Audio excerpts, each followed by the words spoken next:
Hello guys, आपके हमारे channel maths with अखिल में स्वागत है। तो आज हम क्लास 11 के गणित विषय में प्रश्नावली 1.2 को हल करेंगे। तो अपन देखते हैं प्रश्न संख्या 6। प्रश्न संख्या 6 में अपन को ये कहा गया है कि निश्चित दिए हुए समुच्चयों में से समान समुच्चयों का चयन करें। यानी कि अपन को एक एक समुच्चय का कंपैरिजन करना है एक दूसरे के साथ और बताना है कि क्या उनके अवयव आपस में समान है। अगर अवयव आपस में समान होंगे तो वो समुच्चय भी समान होंगे, और अगर अवयव समान नहीं होंगे तो समुच्चय असमान रहेंगे एक दूसरे से। तो सबसे पहले अपन देखते हैं, देखो पहले एक बार नंबर लगा देता हूँ मैं। पहले में अपन लेते हैं समुच्चय ए। समुच्चय ए को ले लिया, उसके देखो अवयव क्या है, 2, 4, 8 और 12। अभी आप इनमें सब में देखो बी को देखते हैं अपन। बी में क्या है, 1, 2, 3, 4 है, यानी कि 2, 4 नहीं है। फिर ई में भी नहीं है। फिर एफ में 0, ए है। फिर सी में 4, 8, 12, 14 है। जी में 1, -1 है, और डी में 3, 1, 4, 2 और एच में 0, 1।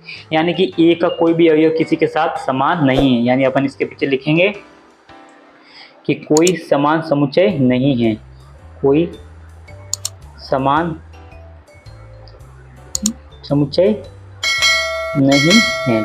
फिर अपन इसी तरह से लेंगे दूसरा बी। समुच्चय बी को देखिए आप, 1, 2, 3 और 4। आप देख सकते हो जो समुच्चय बी है 1, 2, 3, 4, और जो समुच्चय डी है 3, 1, 4, 2, ये आपस में समान है। देखो कैसे कि देखो इसमें 1 है तो इसमें भी 1 है, इसमें 2 है तो इसमें भी 2 है, इसमें 3 है तो इसमें भी 3 है, और इसमें 4 है तो इसमें भी 4 है। तो अपन क्या कहेंगे, समुच्चय ए और समुच्चय सी दोनों क्या आपस में समान है। देखो इसको लिखता हूँ मैं पहले, देखो 4। तो ये क्या है, यह या ये आपस में समान है। यानी क्या लिखेंगे, बी बराबर सी, यानी कि समान समुच्चय हो गए। इसी तरह से अपन लेते हैं तीसरा पॉइंट। तीसरे पॉइंट में अपन देखो ए, बी और सी हो गए, तो फिर क्या लेंगे, डी भी हो गया। यहाँ पे देखो एक बार थोड़ी सी गड़बड़ होगी, ये जो समुच्चय था अपना डी था, सी नहीं था। यहाँ पे आप लिख दीजिए डी। अभी अपन लेंगे सी, समुच्चय सी। समुच्चय सी देखिए आप, उसमें आप देखिए 4, 8, 12 और 14। तो कहीं पे भी और 4, 8, 12, 14 नहीं है।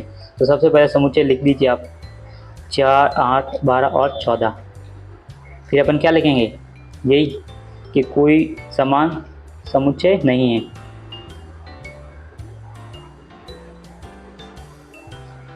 नहीं है। फिर अपन अगला करेंगे वापस चौथा पॉइंट। चौथे पॉइंट में आप देखो ए, बी, सी, डी हो गया, तो फिर क्या लेंगे, ई लेंगे। ई में आप देखिए एक तो है -1 और दूसरा क्या है, प्लस का 1। तो आपको दिख रहा है कि जो जी है उसमें भी देखो 1 और -1 उपस्थित है। सिर्फ क्या, इनका क्रम आगे पीछे। तो अपने पहले ही पता है कि क्रम आगे पीछे होने से कोई भी फर्क नहीं पड़ता है, अवयव होने चाहिए। तो अपन क्या लिखेंगे, यह आपस में समान है।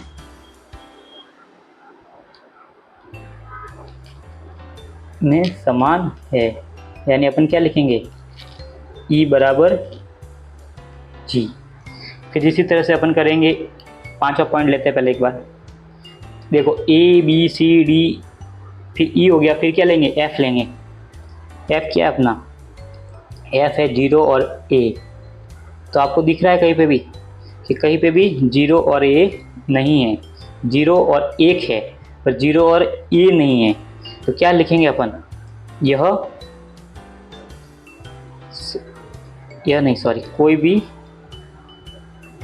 कोई समान समुच्चय नहीं है, समुच्चय नहीं है। देखो यहाँ पे अगर है ना ए होता ना तो ये एफ के समान हो जाता। फिर यहाँ पे 1 है तो 1 है तो अपन ने समान समुच्चय नहीं होगा। ये बात आप याद रखना एक बार। फिर छठे पॉइंट में कौन बचा, सिर्फ एच। तो एच को लिखते हैं। एच क्या है, 0 और 1 है। देखो 0 और 1 है तो क्या होगा, ये भी कोई समान समुच्चय या समान समुच्चय नहीं होगा। इसमें भी कोई समान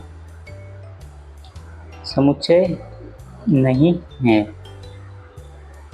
तो आपको समझ में आ गया होगा कि ये सवाल कैसे करना है। तो इसी के साथ हो गया अपना प्रश्नावली 1.2 का छठा सवाल पूरा। तो इसी के साथ अपनी होगी पूरी प्रश्नावली का हल, सॉल्यूशन पूरा। तो आप है ना हमारे चैनल को सब्सक्राइब कीजिए अगली प्रश्नावली देखने के लिए और अगले टॉपिक पाने के लिए। धन्यवाद।